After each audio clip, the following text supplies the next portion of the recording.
people say I or me. What I often think is me, when you define yourself. Really what it is, it's a collection of memories and stories about your life. And this story we begin to tell ourselves about the memories we have ends up becoming this pattern that happens. And every once in a while, the world will send you what you just said, a pattern interrupt. And if you're willing to listen or take it, then you can make that shift. In the lowest point of my life, I've already tried to take my life twice. Living in my car for 2.5 years at that time. Stressed out, depression, anxiety, mom dying in the hospital, girlfriend had just broken up with me because I couldn't get my life together. And I'm just like, okay, I'm tired of fighting. I don't want to fight anymore. Just show me a sign. I'm at a gas station. I only had $2 to my name. A homeless guy walks up to me and asks me for money. And I say, you have more money than me, because he literally had a wad of cash. And he said, change your mindset, change your life. And I don't know what it was about those words, but it created like a conscious interrupt. And it made me think, is my life a lie because of how I've been thinking? I listened, I absorbed, I took committed action. So I went and I was like, yo, the gold is not at the end of the rainbow, it's at the beginning of the rainbow. It's like so many treasures in your life where you can grab so many lessons and recreate a whole new future.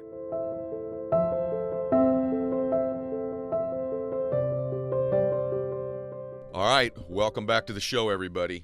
I am really, really interested to get into this man's heart, even more than his brain today, because he's got a huge heart. He leads with his heart, and he's had an amazing life story. Let me set the stage for all of you. I want you to picture a few things really quick.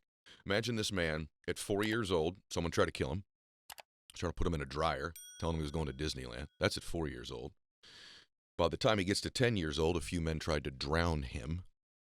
By the time he gets to 12 years old, his father's been murdered. And about that point in this young man's life, he kind of just gave up trying. And I think a lot of you, unfortunately, are at that point in your lives right now where you're considering giving up. And then from there, he ended up kind of going down a wrong path in his life. It's a crazy story. Then he ends up getting incarcerated for transacting drugs, which really weren't real drugs. We'll hear about that in a minute. So he got sentenced to 12 years in prison after that. Are you all hearing this? We're about to talk to this man. Then he gets out. Then he signs his record deal with LUDACRIS. And he's like, all right, my life's turned around. Now I'm going to get rich. Except a few years after that, he's living in his storage unit and living in his car again. Hits rock bottom, and then he meets this stranger that kind of changed his life forever. And from there, from that, what I just described, from that 4-year-old to that 10-year-old to that 12-year-old, this man has now reached millions of people with his message. He's made millions of dollars also, and completely changed his life. And I'm like, you know what? I think people need to know what he knows. And so that's why he's sitting here today. So GARRAIN Jones, welcome to the show, my friend. Ed, I was sitting here as if I wasn't me listening to that. Thank you for being brave enough to create a platform like this so stories like mine have wings. So thank you. I'm so glad to be on. Yeah, it's my honor. I've really been looking forward to this. You know, what happened with that homeless guy first? Let's do the spoiler alert first. What happens with the homeless dude that changes your life? What does he? I know what he says to you, but I want you to tell everybody else. I mean, and it seems subtle, but it's big. To just jump in right there, let me take you a week back. Okay. So I'm in the lowest point of my life. I've already tried to take my life twice. This is August 2011. And it was my rock bottom's rock bottom. And everybody has a different version of their rock bottom. And I'm like in the car, literally right down the street on La Brea and Hollywood, in front of the Mill and More, living in my car for 2.5 years at that time. Oh my gosh. Stressed out, depression, anxiety, mom dying in the hospital.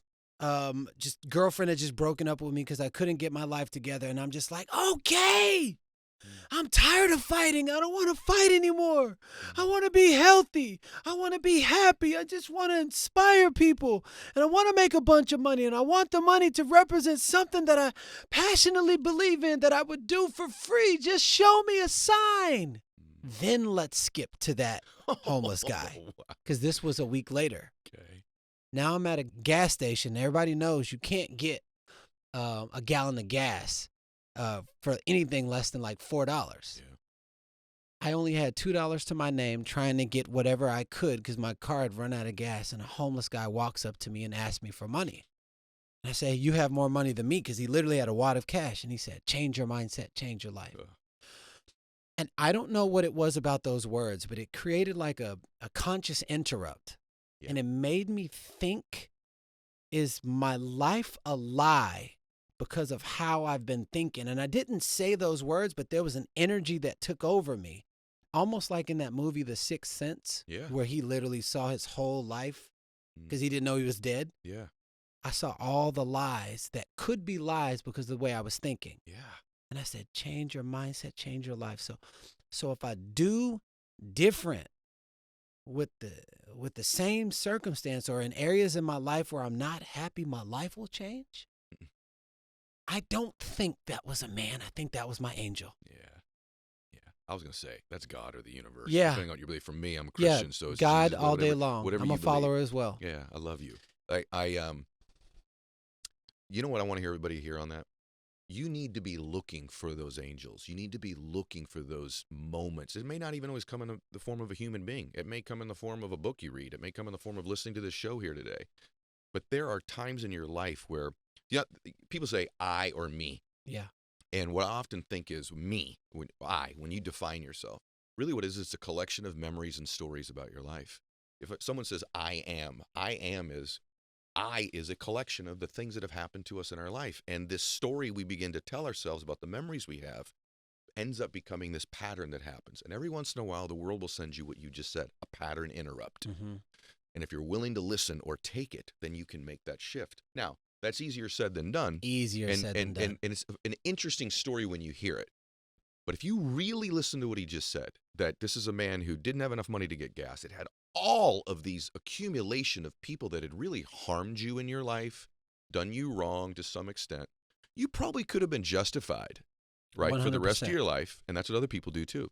They just justify, because you probably are justified if you have terrible things that have happened to you.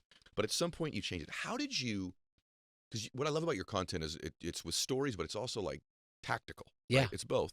I learned the tactical. Yeah, after. Mm-hmm. Okay, give us a tactic. Give us an idea. How does someone leverage rock bottom, or what they think is their rock bottom? So I will go right back into the story right there. So you're like, and if you listen really closely, you'll see a lesson. And if you listen even closer, as I connected the dots looking backwards, because I have a daughter who's 21 and I have a daughter who's 17 months old, baby Soul and Kylia. 20-year gap is crazy. That's great. But you don't look old enough to have a 20-year-old. I'm about to be 44 in a couple months. You look good, brother. So Sasha says so too, my producer, for the third time, but go ahead. But if you look even deeper than that, my jobs were taken away. My car was taken away. My mom was being taken away. My family was taken away. Girlfriend taken away.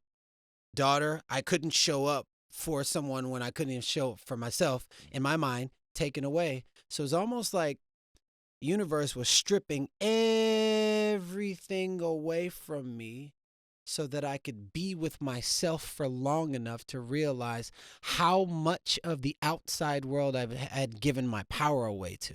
Wow. Only to remember myself. And it was almost like, be still and know that I am God. So I didn't see any of the signs. So as I gave power away,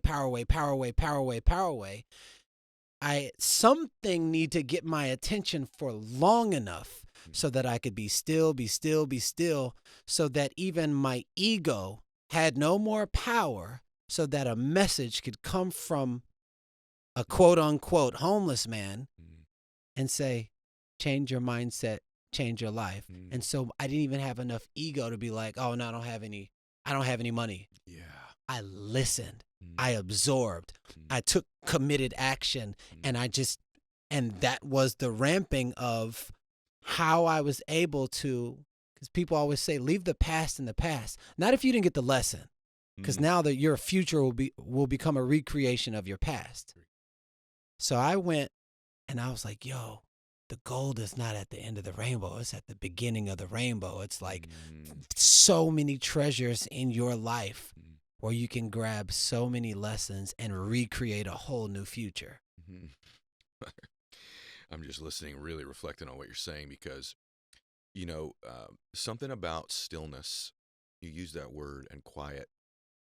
Maybe you should give yourself, everybody listening to this, a little bit more of the gift of just a little bit more stillness and quiet and get to know you better. Because, Matthew McConaughey is on my show this week when we're recording this. And one of the things he said, we were talking about how to build your identity. And he goes, really, I think identity is more of a process of figuring out what isn't you. And what and in our lives, we do give our energy and our belief away to so many other people that we lose ourselves.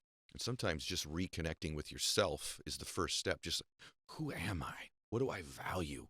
What am I grateful for? What would I like my life to be? And you can only do that in quiet. You can only do that in contemplation and reflection.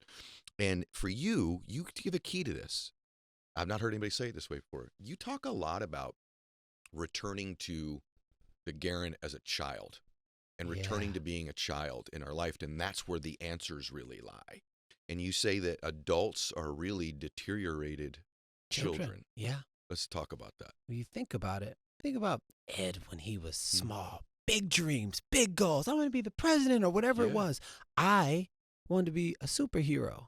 Stronger than the average man, abs like an action figure, save and change lives all over the world. I've never met a superhero who hasn't had to overcome something hard in order to obtain their powers. But I didn't know this until I looked back and achieved all the life nuggets that were just waiting for me to go and grab those superhero powers. Yep. The best way I can describe it is I felt more free, more alive, more zest, more passion, more bigness when I was around 4 or 5 years old. Yeah. And then when you span out and you look, people working 9 to 5 jobs, getting paid less than their value, calling another man or woman a boss, asking for permission for things that you have the key to inside. I'm like, what's missing? Where's the gap? And how did it get to that point?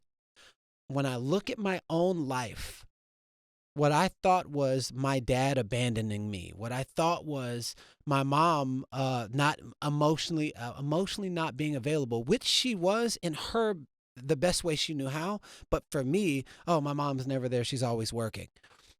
I thought that was abandonment. But the original abandonment for me was when I abandoned my original dream, the thing that I love to do. I used to love to run. I used to love to sing.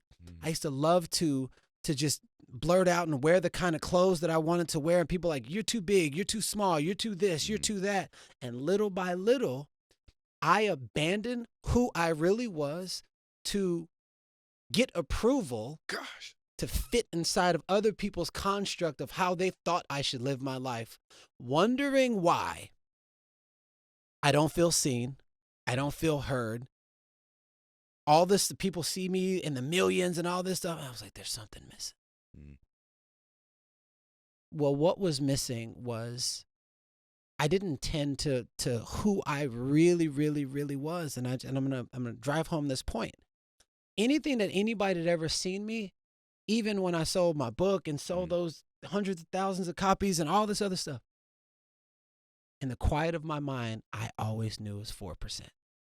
They never 4% of give out because I was afraid of the real me. Got you. Because I abandoned him. Yeah. And then I associated myself with like Gandhi and Nelson Mandela when I was 14. I was like, there's something here. I don't know what this is. There's a version of you that's similar to that. Yes. Yes. Yeah. You know what I said? Those are the type of people who get assassinated.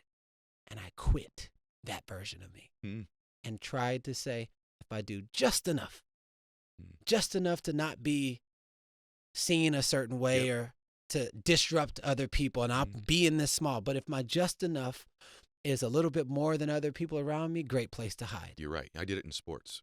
You know why I did it? You're brilliant. The reason I did it was if I give just enough. See, if you give all of yourself and then you lose or you're rejected, that's really painful. So the biggest risk is to give all of yourself because you may lose still and you may get rejected. So what I did is I played it close to the vest. I gave a good effort, but I didn't give all of me. So I always held a little bit back in the tank. And I think the real reason I did that is it wasn't That way, if I was rejected, it wasn't all of me being rejected. This thing you said, I was going to go back. I abandoned the parts of me that I love the most to please other people. Yeah. Everybody hear that? Are you doing any of that in your life?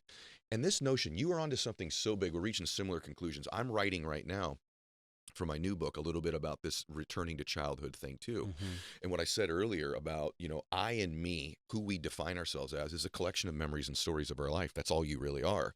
Why are we so? Ask yourself, if you're an adult listening to this, which is most of my audience, when's the last time you had an entire 24 hours of bliss? Like a whole day, just one day.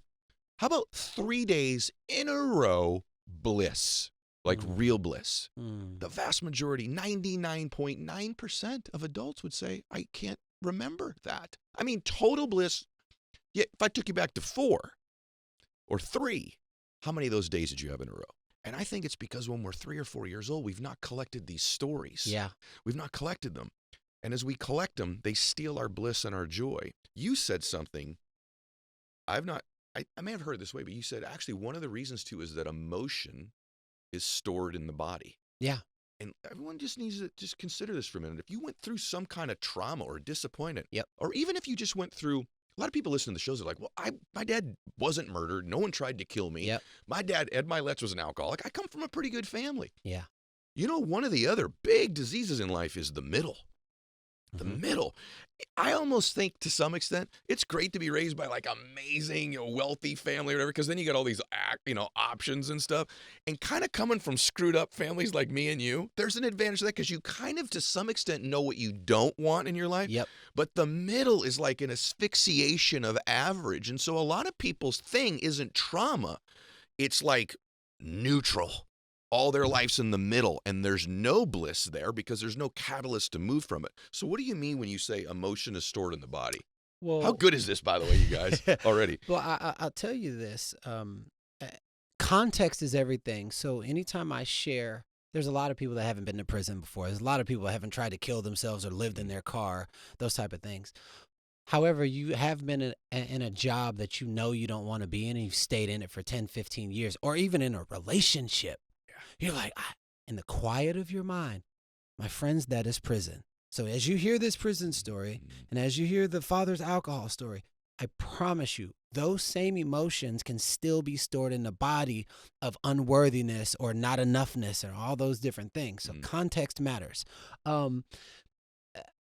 Here's what I'll say.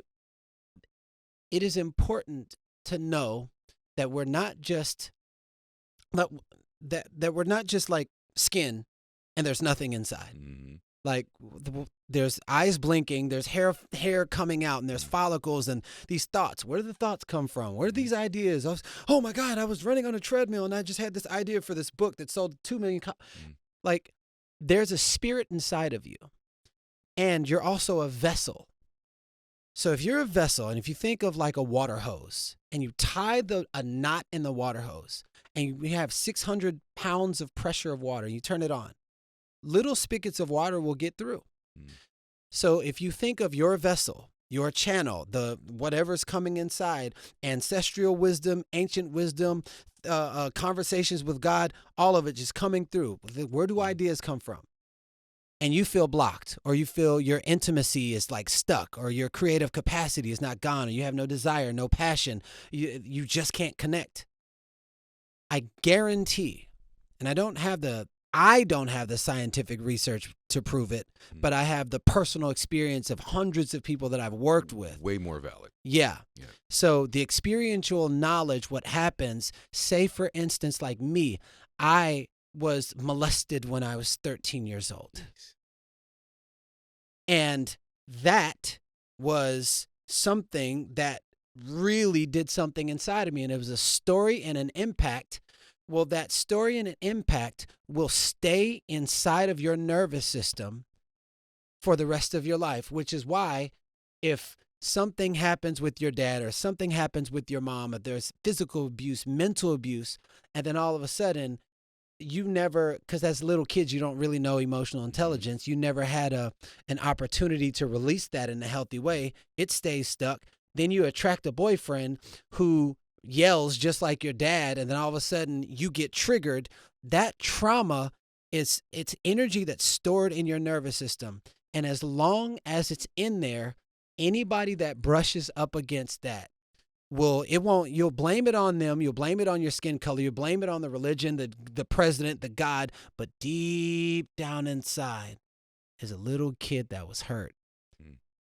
And that person is afraid to revisit something that was so scary, that was so dark, that was so this. The reason why I'm very well versed in this is because the aspect of my life that was so difficult and I had to overcome and overcome and overcome. Just like when you play video games and you beat a dragon at the end of the round, you get a bigger sword, you get extra powers for the next level.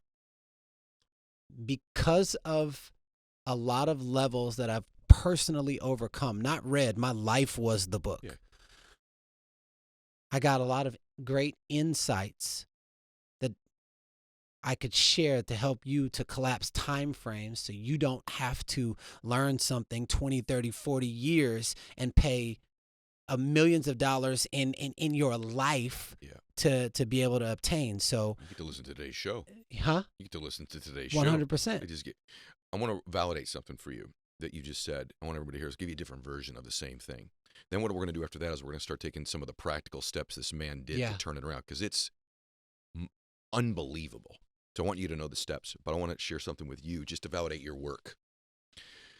So I just gave a speech in Vegas, I'll call it like 8 weeks ago. A couple thousand people there, actually more. I think there were like 5,000. I give the speech, and I'm in the line afterwards where like there's a line of people that want to get a picture or take a book. And there's like literally several thousand people in this line. It's going to take forever. As I'm taking the pictures, this man taps me on the shoulder and says, "Someone wants to see you," and say hello. And I turn to my right, and it's my high school baseball coach, who I have not seen since I was a little boy. And I admired this man, and I looked up to him. He was like amazing to me. And he's obviously much older now. I'm 52. I don't know how old he is, but he's older. And it was him, and I saw him, and I hugged him, and I actually started crying in front of 1,000 people. It was so good to see you. He said, "I'm so proud of you. I can't believe it." And he had come to see me speak and didn't tell me he was coming. Anyway, the reason I was so emotional is, and I love him, and he did so many great things for me, but I had an experience after a game once where I was particularly mad at myself. I didn't play well, but we had won, and he was furious with me. And he pulled me into his office angry, and at the end of the yelling at me, he goes, "Did you ever think, Eddie?" And I'll never forget this. He said, "Maybe you're just not good enough." And I just stopped. And I said, "Yeah, maybe I'm not." And that altered me. It stripped me of my confidence at the time. Now here I am, 52 years old, and just seeing him, I was probably 16, 17, and immediately the emotions, because he retired after that year. I never really saw him again after that. And it altered my life, and I carried that story with me for a really, really long time, because it actually happened. But then what I did as part of your work is at some point, I changed what that meant to me by changing the question I asked myself about it. So it really harmed me for a long time because I took the wrong meaning from that event because I just wasn't equipped at that age. I was defenseless. But at some point, I flipped it. And it almost became something like I wanted to prove I was good enough. And I'm not sure that I'm not sitting here with you today in large measure, not small measure, because of that moment in my life. Because that I changed what it meant to me at some point. And it's one of the profound things in your. So by the way, that emotion has been stored in my body until 8 weeks ago.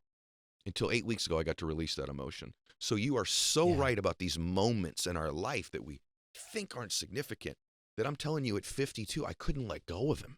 It was awkward. Like, he saw me, I made it. I made it. I wanted to say to him, he doesn't remember he said it. I wanted to say, I am good enough. I am good enough. But it was just good enough to see him proud of me, to be really honest. I want to say something to that, because there's a lot of people out there, they'll be like, "Oh, yeah, you don't experience that because you make all this money or you have that." No.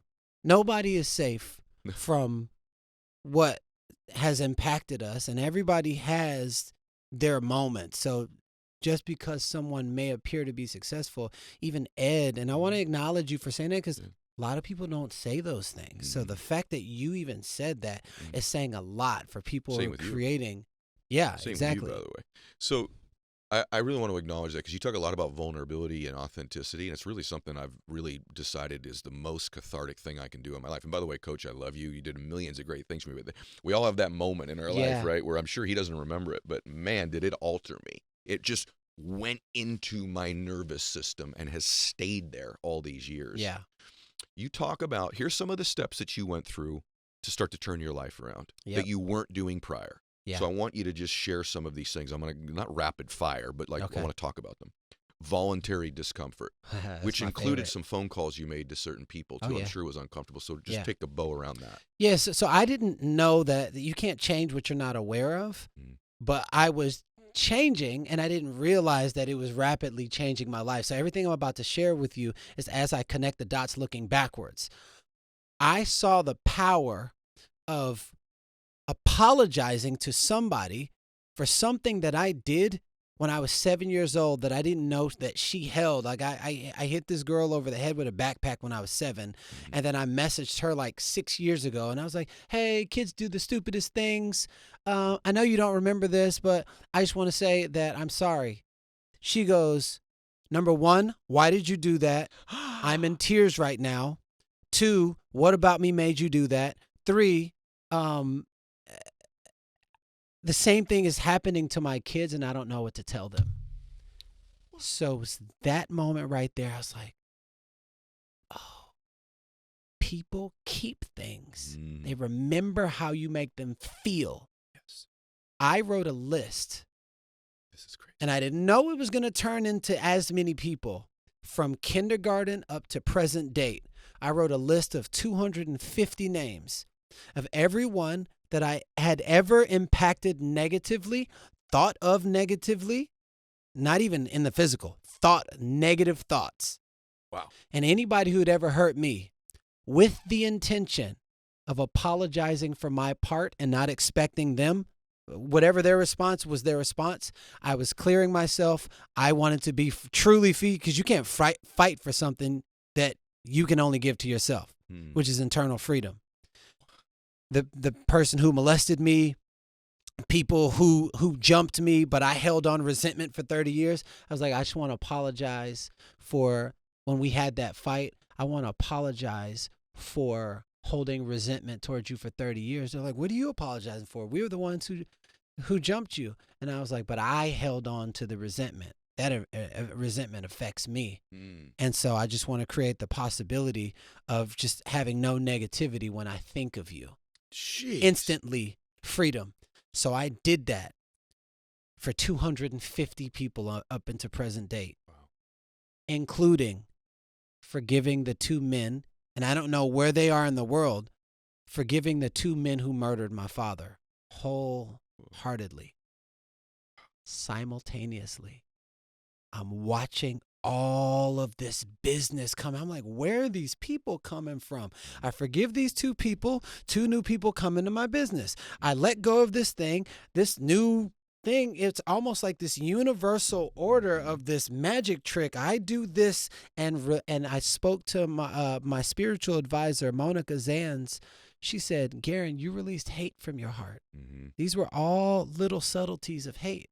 So any level of resentment, and it doesn't matter what they do. The forgiveness is freedom. And letting go of resentment will complete the cycle. Brother, whoa. Yeah. One of the top things ever said on the show. Ever. Yeah. Out of a bazillion episodes. I'm convinced what that is, by the way, is that you're, when you have negative stored energy in your body, either through holding. We come back to that again. Yeah. When you store it, to your point, either something you've done that you want to apologize for or forgiving someone else for trauma they've caused you. That energy is blocking you. Yep. And when you release that energy, your vibrational frequency increases tremendously. And that's when you begin to magnetize the things into your life that we've all had those moments. You're like, I was thinking of so-and-so, and then they called me. Yep. That's when you're vibrating at a high frequency. But usually for most people, that is like once a year, deja vu, or some fluke thing. But you know this now that you're on the other side of it. When you do begin to live with this type of intention, when you are a vulnerable person, that frequency increases, and it's just unbelievable.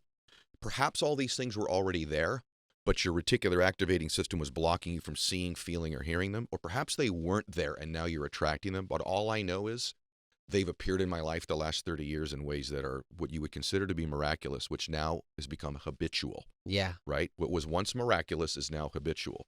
And that can happen in everybody's life who takes some of the steps that we're talking about today. Putting yourself through voluntary discomfort, doing uncomfortable things, but the apologies, the forgiveness, these are real things. The other thing that you say about vulnerability, and I want people to really hear this because there's different aspects of what we're going to talk about today that hit different people. Yeah.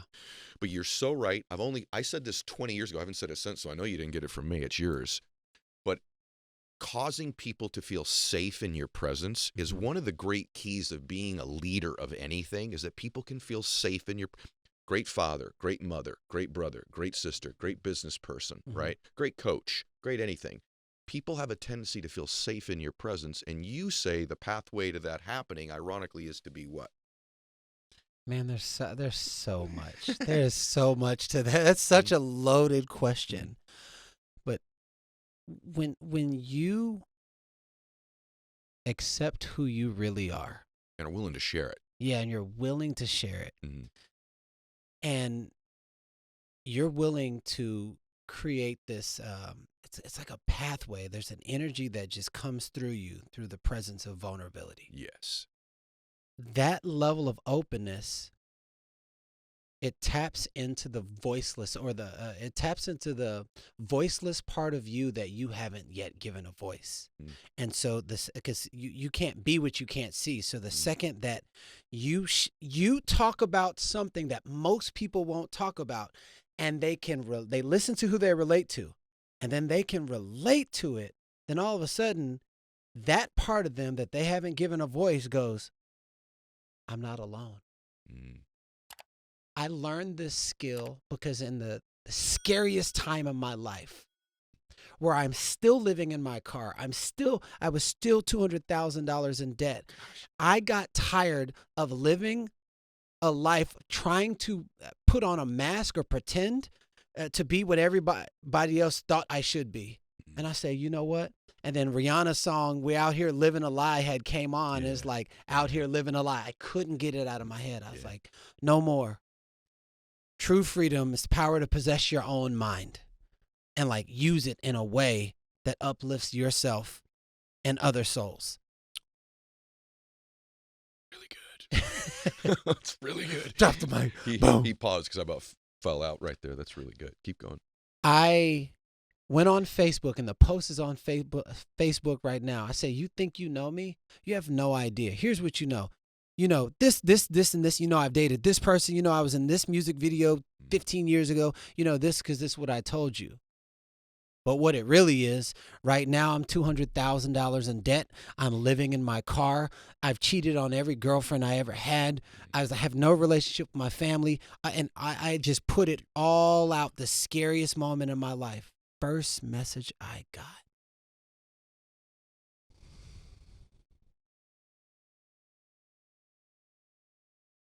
was from a stranger. It said, "How did you have that kind of strength?" When I read your testimony, I put the gun down. I put the gun down. And it was in that moment my purpose was birthed. I said,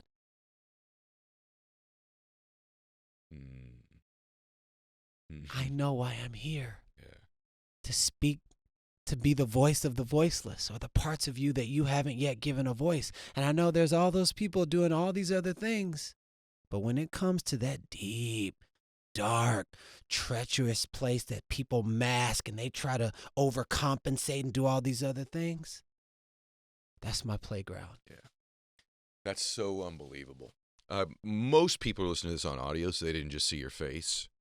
But like, I watched your face when you said that. It's like there was like a spiritual, soulful transformation in those moments. You can see it right now. It's happening again, right?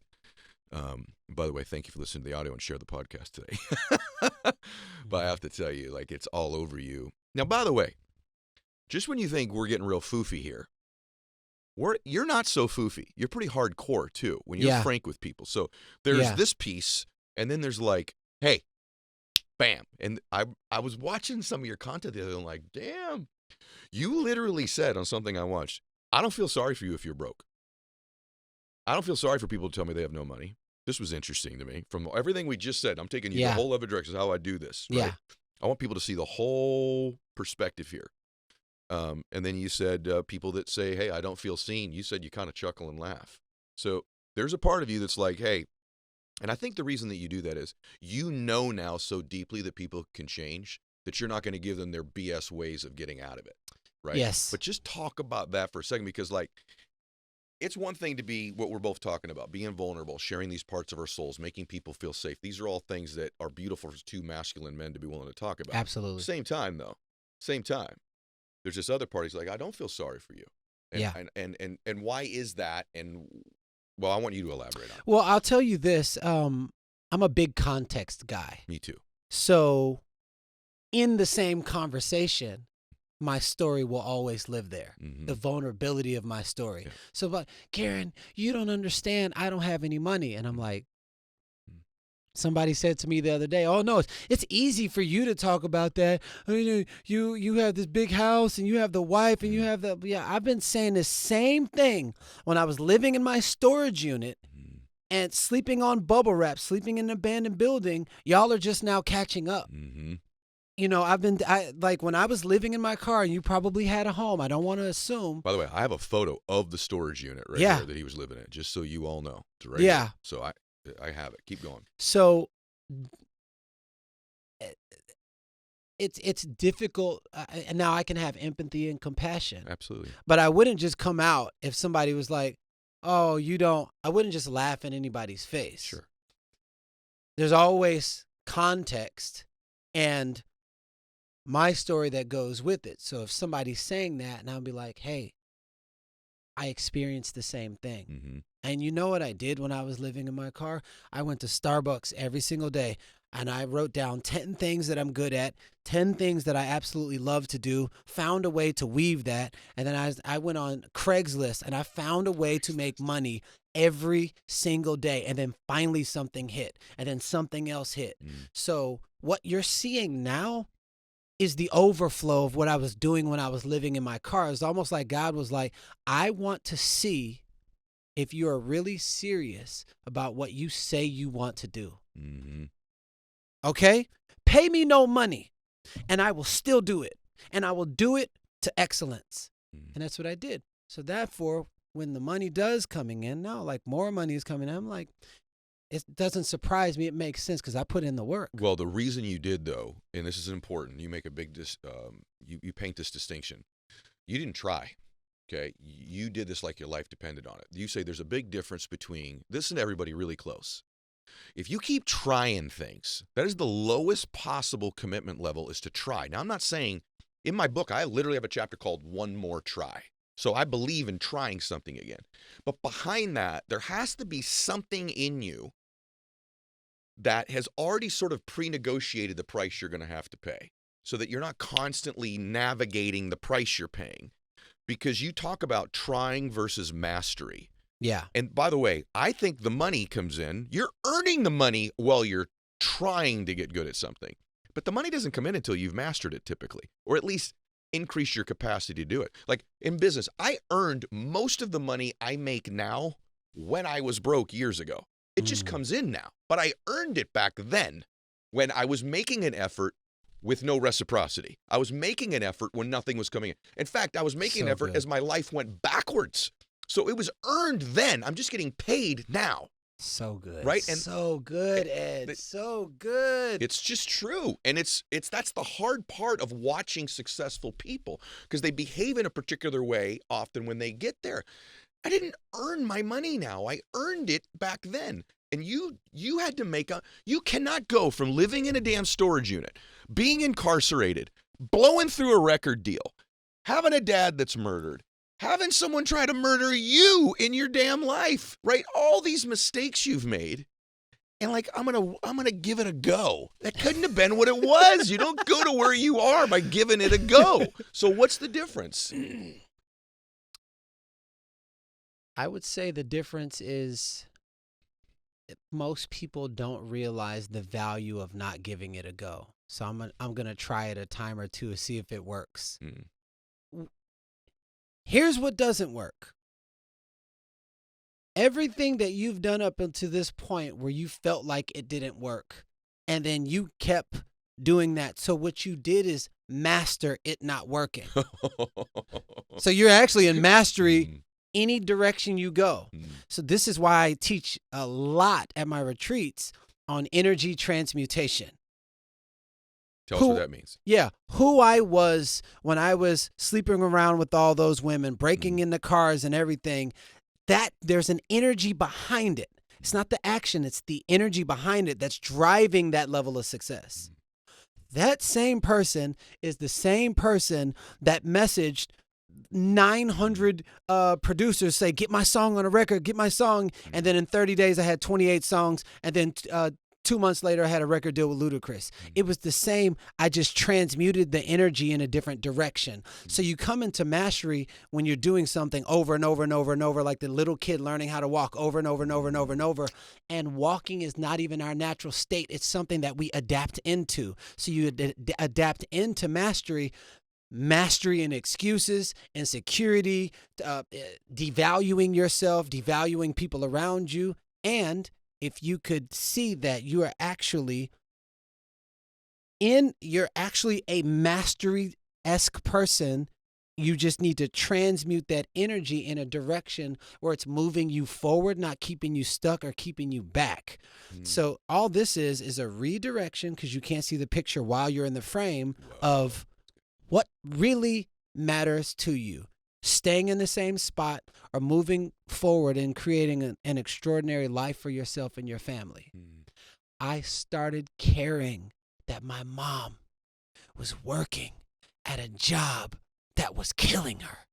And she's got these back-to-back surgeries, colostomy bag, barely alive. I started caring that maybe I can do something about it. I started caring that I could support my daughter's mother, and we can come together and create Kylia's college fund. I started caring. You know what? I want my mom. I want to retire my mom. So what would that mean to put this energy into these actions, and whatever it takes? By 2015, I will have my daughter's college tuition paid for 3 years before she graduates high school. And by 2015, I'll be a multimillionaire. This is back when I was living in my car. By 2015, I'm going to retire my mom. And it all happened. I started caring about the things that actually matter to me, and I put all the energy in that direction. That's heart power, right? Yep. Yeah, you talk a lot about heart power. And I think in life and in business, you win with your heart, not your head.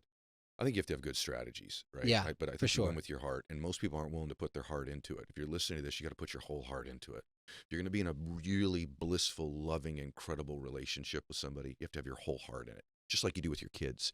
If you're going to build a great business or a great body, you have to have your heart into it.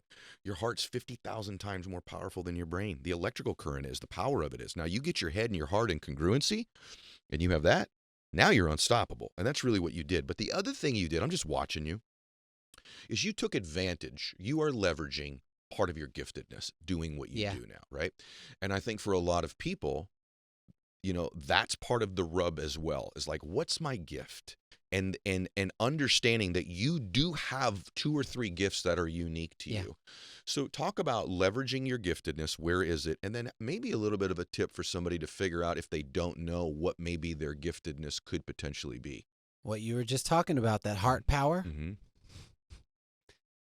So the EKGs of the heart is like one of the most powerful frequencies in the world. Most people use more of their head than their heart. Well, if you imagine a little kid just tapping on your knee going, Mom, Mom, Mom, Dad, Dad, Dad, Mom, Mom, and that kid never being acknowledged, what do y'all think would happen to the relationship? 20 years from now with no acknowledgement? There wouldn't be one, because there would be no emotional closure. So the stuff you used to love to do as a kid, before you got influenced by the outside world, I'm just talking about the stuff you used to love to do that brought you the most freedom. is connected to the truest essence of your heart. Yeah. So I had a young lady, and I'll wrap this up quick. I had a young lady say, she was like, I don't know. I have the husband, I have the job, and I have the money. I just feel like something is missing. I said, what'd you used to love to do when you were a kid? She said, I used to love, instantly changed. I used to love to dance. I was like, how did it make you feel? It's like time stopped. When was the last time you danced? 20 years ago. And I literally said, if you know what that relationship is like, if you ignored your kid for 20 years, now imagine your inner child. And every time and every day that goes by, the thing that you used to love to do gets walked over and forgotten. That's the inner child going, Mom, Mom, Mom, Dad. So what's missing, or potentially, is the alignment of your spiritual self and your physical self wanting to come back home. And the what's missing part is me telling her, sign up for a dance class. Don't think about business. And when you go there, set a powerful intention that I'm going to take the little girl inside of me dancing. Do it just once a week. She does it once a week. Libido comes back. Yep. The relationship with her husband starts thriving. Her business, she had quit that one, got another business. She was like, oh my God. It's like, well, the universe becomes plastic according to the thoughts that you give the most power. And who she was being was living from the inside out and not the outside in. Beautiful. So that's so good. That right there, if the entire world could remember at least one thing you did as a kid that brought you the most joy. If you don't remember, ask somebody when you were a little kid, what did I naturally what color, what toy, what this? What did I gravitate towards? And just spend 5 minutes once a week with it. Watch what happens in 30 days. Okay, I'm going to give you an example of how brilliant you are, okay? So I was thinking recently about one of my, happiest friends. Just loves what he does. Listen, there's lots of sources of happiness in life. In fact, you are the source of your happiness. But when you're in the process of doing something that's your giftedness, you tap into it at a deep level. You're in the process of serving other people. And we've done all the studies now. Actually, you get more dopamine in the process than the achievement. When you achieve something, actually, there's a dopamine crash. It's the pursuit. It's the process, right? It's the actual work. One of my happiest friends did exactly what you've described. And I'll validate your work with this. He's actually a lawyer. And he's in his 50s. And this dude's just a stud. He's super happy. But here's the story. He had been an entrepreneur till he was 30 and made a lot of money and was miserable. And he said, I got to this achievement and I didn't get any happier. And he said, you know what? I started to think about when I was a little guy, 5-10 years old, what did I really like to do? And he goes, you know what's funny? I like to argue. I liked to argue. And he goes, and I was also the dude, if there was a fight on the playground, I'd go protect the small kid because he's a big dude. And he goes, so I started thinking, when I was a kid, what brought me the most joy, I loved to argue, kind of debate with people. And even as a young boy, we all have a child like that, right? So some of you have a child like that. And I would protect people. He goes, I think I want to be a lawyer. So this dude at 30 years old went to law school, got his law degree, and now has a law practice. And in his 30s, found his giftedness and his go zone by tapping into his heart. Yeah. So this isn't all this esoteric concept stuff. Yeah. This is real stuff. Absolutely. And by the way, maybe that thing isn't what you're going to do for a living. It's going to be your hobby. For me, I loved to run when I was a kid. Yeah. And I've had some major injuries to my legs playing baseball. It's a long story, but I really can't run like I used to. And so I recently, ironically, got into riding horses. And I'm like, what is it that I love so much about being with these horses? It's that I can run again.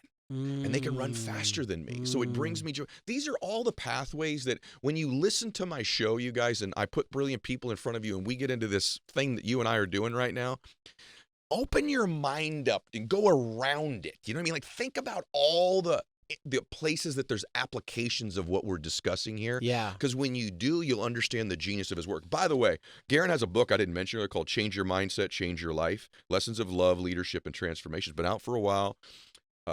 I read it prepping for this. It's outstanding. I feel like there's another book in you, by the way. Oh, no, it's coming. Okay, good, because I really believe that there's another one. It took me 5 years to write that book because it's called Change Your Mindset, Change Your Life.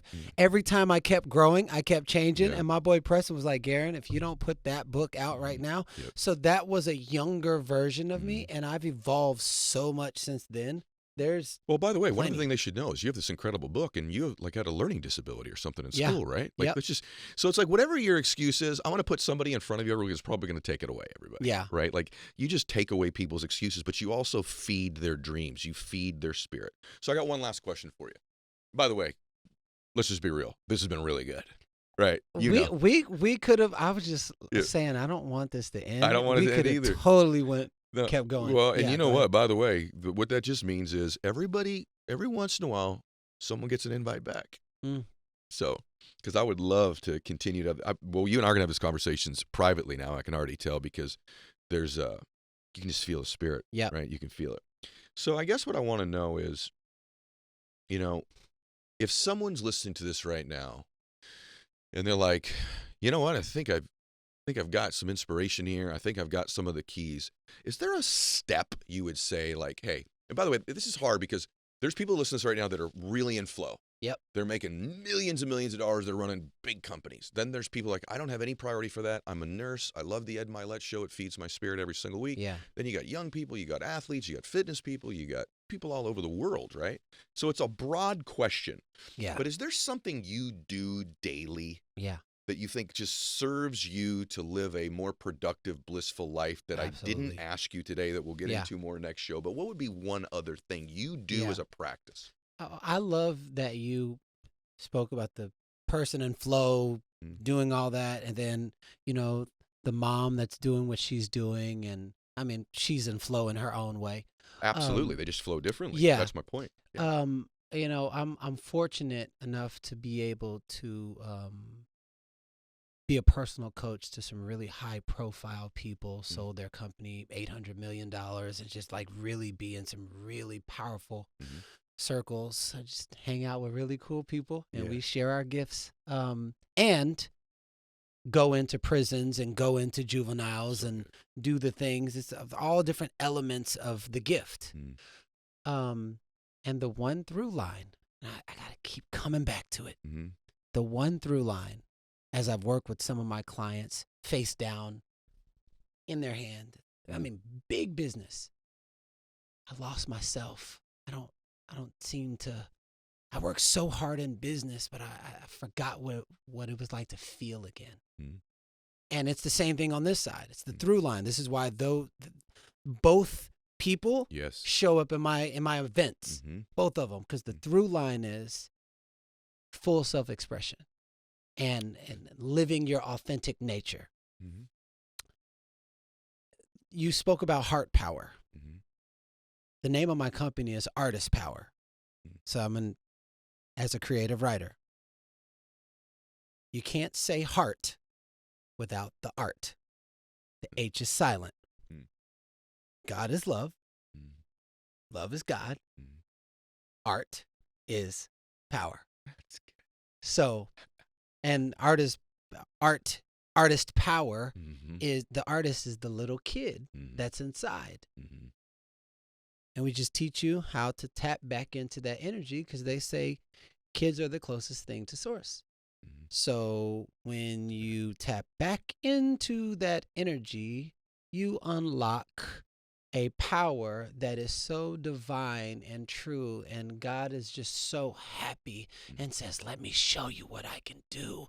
Oh my goodness, welcome back home. Look at this energy, look at this passion, look at this desire, and look at this creativity. So if there's anything that I can leave you with, I'm going to say it again, even though I've already said it. Find one thing, just one, for 5 minutes a day that lights your heart on fire.